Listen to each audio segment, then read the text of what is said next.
Consider supporting TNV Gaming on patreon.com for $1 a month. Link below. Special thanks to our newest patron, Patrick. What's up everyone, welcome back to TNV Gaming, and let's talk about the Spyro Remaster. If you clicked the thumbnail, you read the title, you already know what we're in for, so no introductions necessary. I actually have some screenshots here, and we're going to look at them together. This is the first time I've had the chance to look at them, so I'm going to do my best to formulate my thoughts in a manner that's cohesive and descriptive at the same time. So first of all, we have a screenshot captioned Spyro in all his glory. Now, I'll be 100% dead honest with you. When I saw this, my first thought was, oh boy, this doesn't look good at all. But, you know, the next couple of screenshots, he looks a lot better. This is a very poorly selected screenshot of Spyro. But take a look at the worlds behind him. You know, the little, it looks like a wooden portal back there, a shanty-looking portal. The stones he's standing on, the shadow, quality of that shadow, and the things in the backdrop, so pay attention to all that, and let's move on into the next one. This one is Spyro in flight, and he looks a hell of a lot better here. It's amazing on what a simple camera angle change can do to a character or a person. But you can see he's got a toothy little grin going on with a smirk on his face, so he looks good here. Not much to say, honestly. This one is an even closer screenshot of Spyro, and he really looks good here. I have my criticisms, and we're going to dive into them, but, you know, you can get an idea. His face is very expressive, and you know, that's a very important thing when it comes to character design, is how expressive your character can be. And let's talk about the styling choice, shall we? Now, I grew up in the 90s playing the original Spyro games, so because of that era, 240p, 480p on PS1 hardware, there was only so much you could get on screen at once. There was a lot of imagination, let's just say. And this isn't quite what I was expecting him to look like. Now, I'm not talking about his shape, the geometry, I'm talking about the texture choices. It's not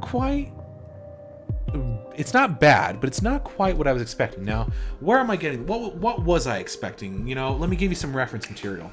If you remember around, it was late last year, I don't have an exact date, so forgive me, but a company called First 4 Figures released this uber hyper-realistic statue of Spyro based on the Spyro 1 promo art.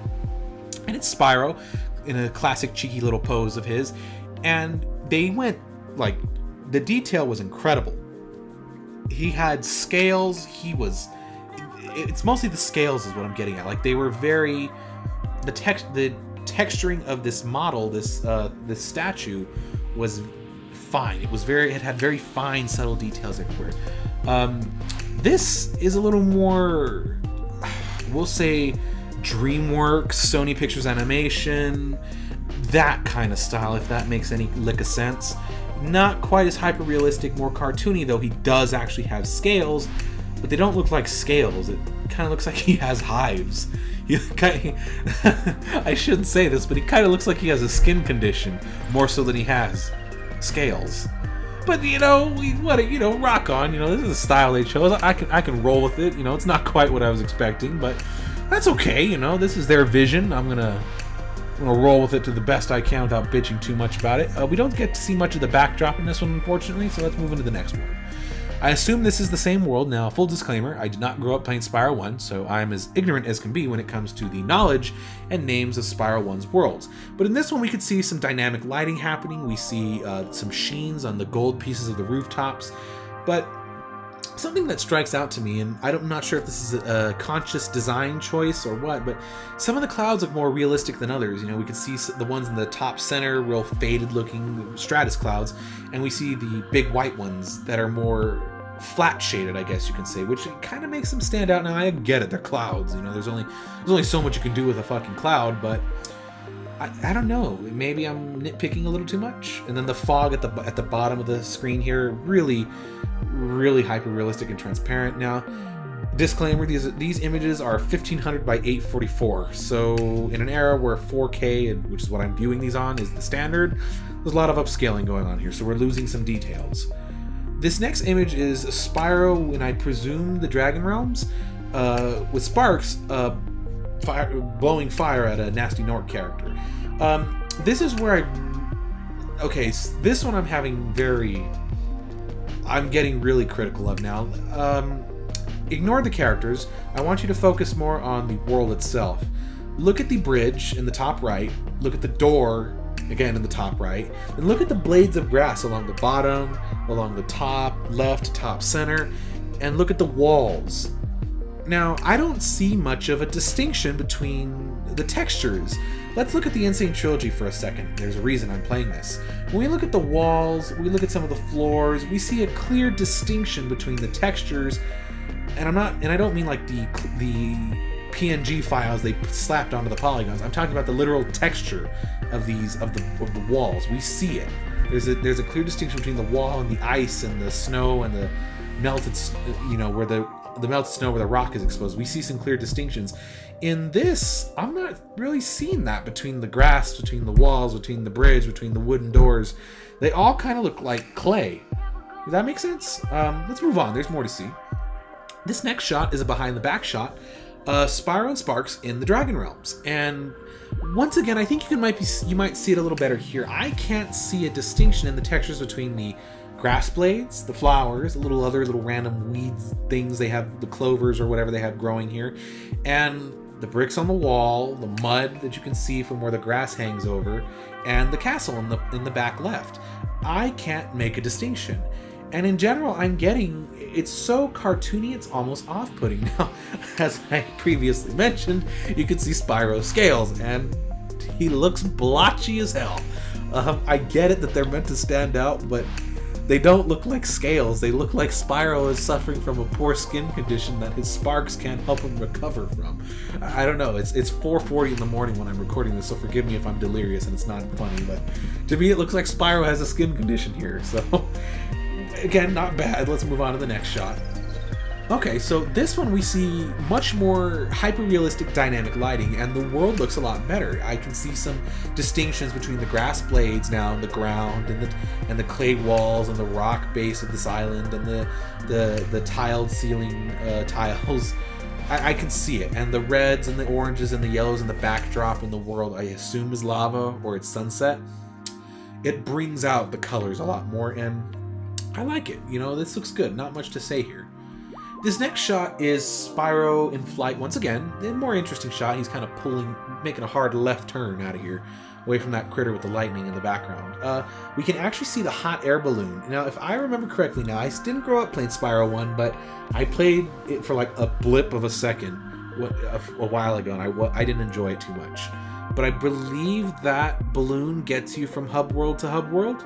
I could be wrong, so correct me on that. Not much to say other than, once again, look at the grass's blades. They don't... It's almost like it's a drawing without shading, that's kind of what I'm getting here. Not a fan of the grass, and looks like some more lighting is necessary. This other shot is another in-flight shot, again with Spyro and his poor skin condition, and we see Sparks. Now, if you played the original Spyro games on PS1, Sparks didn't have arms, but in the promo and conceptual art, he did. Now, the reason he didn't have it was, obviously back in the day, PS1 had very limited resources. It was one of the first 3D systems, fully 3D systems, designed with 3D in mind. And when it was displaying at, 240p, 480p, that's a very limited resolution by today's standard. So wasting limited system resources on a character that's, taking up, maybe 80 by 80 pixels of the screen wasn't worth the system resources. So these days, with 1080p being the industry standard and 4K or checkerboard rendered 4K being the new standard, it's acceptable. Like, we have the resources to devote to that kind of stuff now, but he looks interesting. When I look at Sparks' original promo art, when I look at his Enter the Dragonfly or the Hero's Tail models, he looks different. I'll leave it up to you guys. It's not bad, but not quite what I was expecting. But, let's move along. And again, doesn't look bad here, so we'll keep moving here. Okay, wow. I really like this shot right here. Just immediately looking at it. This shot is vastly different than all the others. We see very dynamic lighting in play here. Deep shadows. I can actually see some distinctions between the stone octagonal and diamond bricks on the ground, the stones, to the clay walls and the vines that we see growing throughout the room here. The leaves are actually textured. Looks like there's like dust or bugs in this room, maybe? I'm not quite sure. Again, this one's actually, oh, okay, this was 1712 by 868, so, you know, dealing with something a little bigger here now. But I like the dynamic lighting. This looks, if they took this kind of dynamic lighting and applied it to every other picture that we've seen, I'd be okay. This one here is actually the final one that I have, and it's a full render of the cover art. That's what the caption says. I don't know if this is the final art, or maybe it's a placeholder, or it's concept art they're using in the form of a placeholder. I'm not Activision, so I don't know what they're planning, but we see a portal in the background with an orange diamond, which is interesting. I happen to know of a company that has an orange diamond as their logo, but I digress. Again, these blades of grass, I'm seeing them here again. And I see, okay, see, this is what I'm talking about. Like, this is a drawing, okay? If you look at this drawing and the blades of grass present in the other screenshots, they look damn near identical.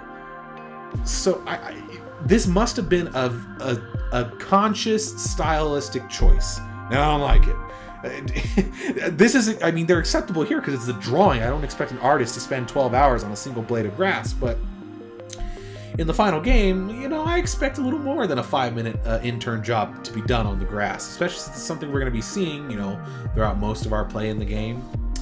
So that's pretty much all of it. I'd like to hear your thoughts down below. We've discussed mine, and they weren't exactly cohesive, the most cohesive or well thought out thoughts in the world, because I reacted to them along with you guys.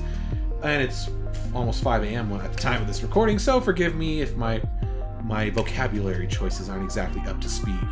But I don't, how do I say this? I like it. Spyro certainly looks cute, but I don't know. I think this is just going to have to grow on me, because again, with Crash, he was cartoony, obviously. He's a bipedal marsupial, a bipedal bandicoot, you know, an anthro-styled character based on an animal, but he had touches of hyperrealism in the case of his fur. Even though his nose was real shiny, his shoes were clearly made of a flat textured type. I was expecting Spyro to be really detailed in a similar manner, but I mean, I suppose they're developing these games with the Switch in mind, and let's be honest, the Switch is the weakest console on the market right now. You know, even though it's a hybrid handheld, but it's a console too. So it's the weakest one of the bunch, so these games had to be developed with the weakest low-end hardware in mind, which is unfortunate. So that could be as to why this is being done. I mean, being the fact that Spyro's worlds are very big, very open world, you fly around, do what you want type deal. Maybe high detail like an Insane Trilogy would have been too taxing on console hardware? I don't know, to be honest with you. But I'd like to hear your thoughts of all of it down there in the description. I will be buying this. In fact, I'm actually going to be trying to get my hands on a review copy. That way we can have this day one review ready for you guys. So I'd like to hear everything that you guys have to say about this, my reactions, whatever, down there in the comment section. If you enjoyed the video, hit the like and share it around. I want to get more Spyro fans in on this, so don't be stingy. Share this with your friends. And if you enjoyed my content, consider supporting TV Gaming on Patreon.com. Every donation counts. And if you'd like to join my current patrons at Reef on bronze level and Patrick on silver tier, you can do so by donating the required amount to meet the Patreon rewards. So, with all that being said, I appreciate you guys spending some time with me once again. And as always, I will see all of you in the next video. Until then, take care.